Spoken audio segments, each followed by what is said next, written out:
Nothing confuses a hater more than your silence. Think about that. The one thing they crave, more than your failure, more than your pain, is your attention. They want to matter, to be important enough that you react. But when you don't, when your face doesn't flinch, your voice doesn't rise, your feet don't budge, you don't just withhold attention, you take away their entire reason for existing. This isn't just silence. This is a strategy. Most people think strength is loud, shouting, arguing, fighting back, defending every inch. But that's not dominance. That's performance. The real ones, the true tacticians, they don't yell across rooms. They move in silence, shifting the entire architecture of power without raising their voice. Imagine this. A man hurls insults at you across a crowded room. Everyone turns to look. He expects a response. Instead, you look at him. Just look. No frown, no smile, no sign that anything he said mattered. And in that moment, the room doesn't hear your voice. They hear his desperation. Because the louder he gets, the more obvious it becomes. He's not attacking your weakness. He's exposing his own. This is the paradox. When someone hates you, they want you to respond. They want the friction. They feed off your energy. Your reaction proves they matter. Your silence proves they don't. So what happens when you stay unmoved? When your only weapon is a calm, unreadable smile? You flip the entire power dynamic. That smile isn't weakness, it's warfare. It's a psychological echo that bounces back their hate and forces them to sit with it. And hate, left unchecked, starts to rot.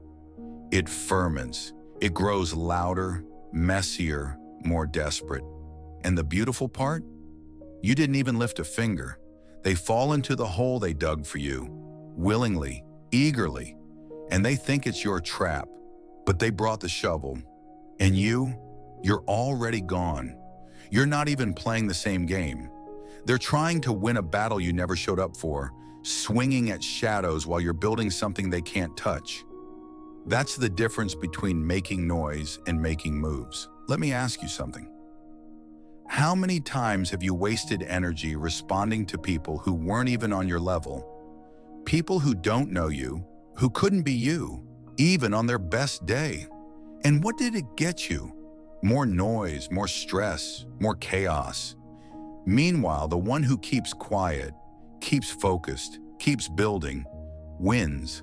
In the shadows behind the curtain where real strategy lives. I remember a guy once, jealous type, thought success was a zero-sum game. So he started whispering my name in rooms I hadn't even entered yet. Subtle sabotage, friendly fire disguised as concern. I saw it all, said nothing. Next time I saw him, I shook his hand, smiled, asked about his family. He didn't smile back. His face couldn't hold itself together under the weight of my silence. Within a year, he undid himself. People watched it happen, not because I exposed him, but because he couldn't handle my indifference. You know why that worked? Because silence is a slow burn. It doesn't scream. It seeps in. It lingers. It lets people reveal who they really are. While they fight imaginary wars, you're building cathedrals of focus. They're wasting arrows on an enemy that's already evolved. You've moved on. You've become someone new, someone unreachable, and they're still swinging at who you used to be. So let them believe they've won. Let them walk around with that cheap smirk. Because what hits harder than being beaten? Realizing you were never a threat to begin with. That's the psychological death blow, not defeat, irrelevance. And the deeper part, the part most people miss, is this. When they hate you, they're not just reacting to you. They're reacting to who they wish they could be. Your presence reminds them of everything they aren't. Every ounce of effort they put into dragging you down is energy they should have put into themselves. But now it's too late. You've leveled up. The version of you they wanted to destroy no longer exists. They're boxing shadows, chasing echoes. You don't need to retaliate. You need to grow. Outpace them, outthink them, outlive them. Because every second you invest in hate is a second stolen from your mission. And your mission, if it's real, is too important to get derailed by gossip and garbage. The battlefield isn't out there. It's inside. It's your focus, your time, your attention. That's what they're really after.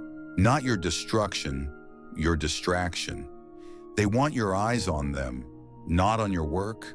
They want you off course, reactive, emotional. Because as long as you're down in the dirt wrestling with them, you're not building anything higher. But if you stay still, focused, their chaos becomes your contrast. Their noise becomes your proof. They scream, you smile. They lose sleep over your silence. You use their noise as fuel. Let me tell you something critical. The person who can hold their fire longest always controls the battle. And you're not looking for skirmishes. You're building a dynasty. This is the psychological art of power, not dominance through fear, but control through stillness, influence through unreadability. You are not here to convince them. You're here to become undeniable. And here's what really drives them mad. You don't need them. They need you. They need your energy to justify their existence. Take that away, and they fade.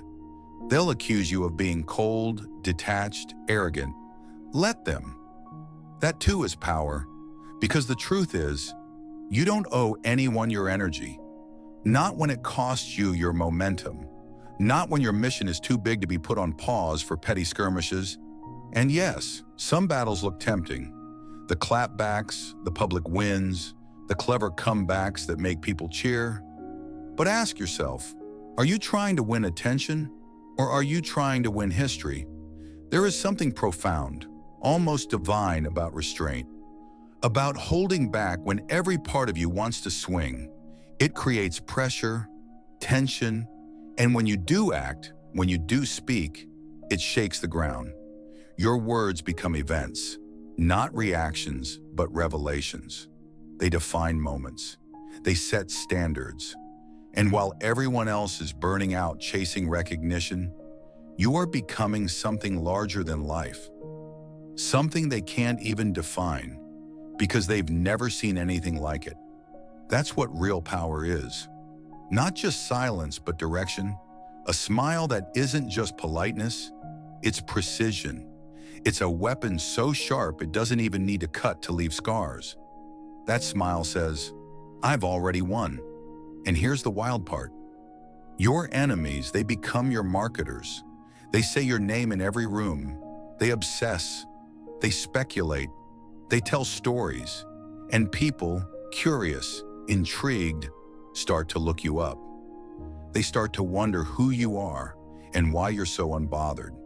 And that curiosity, that mystery, becomes attraction. And attraction becomes influence. And influence? That's currency in the psychological economy. So let them talk. Let them spin. Let them throw their tantrums. While they're building their smear campaign, you're building momentum. Your reputation grows in their shadow. Because silence, when held long enough, becomes legendary. And by the time they realize what you were doing, what you've become, it'll be too late. The distance will be too great. You'll be in a stratosphere their voices can't reach. You're not in the same room, not on the same level, not even in the same story. They were fighting to win a moment. You were building to dominate a timeline. And this is the difference between noise and legacy. Noise screams. Legacy waits. So the next time someone throws shade, stay focused. When they try to bait you, don't bite. When they lie, let them. When they rage, smile. Because every reaction you don't give, every insult you ignore, every ounce of energy you refuse to waste on them, it all compounds into unstoppable momentum. They're fighting for attention. You're fighting for immortality. And immortality is earned in silence. And here's the part that really stings for them. It's not just that you ignored them. It's not that you stayed calm. It's that you forgot them. One day they'll realize you don't even remember the thing they obsessed over, the thing they built their whole identity around. You forgot the insults, the drama, the attacks. You were too busy building something eternal. And that is the final victory, because hate can be countered, bitterness can be debated. But indifference, that's a wall they can't climb, a void they can't fill, a mirror that shows them everything they didn't want to see. You didn't destroy them, you made them irrelevant, and that's a punishment no insult could ever match. So keep rising, keep smiling, let them think they've won. And one day when they finally realize they were fighting ghosts, chasing someone who's miles ahead, it'll hit them harder than any comeback ever could. You don't fight back, you ascend. You don't get even, you evolve. You don't explain, you embody. And that's what makes you untouchable. That's what makes you dangerous. That's what makes you legendary. Because while they screamed, you smiled, and in that smile you sank their empire without ever saying a word.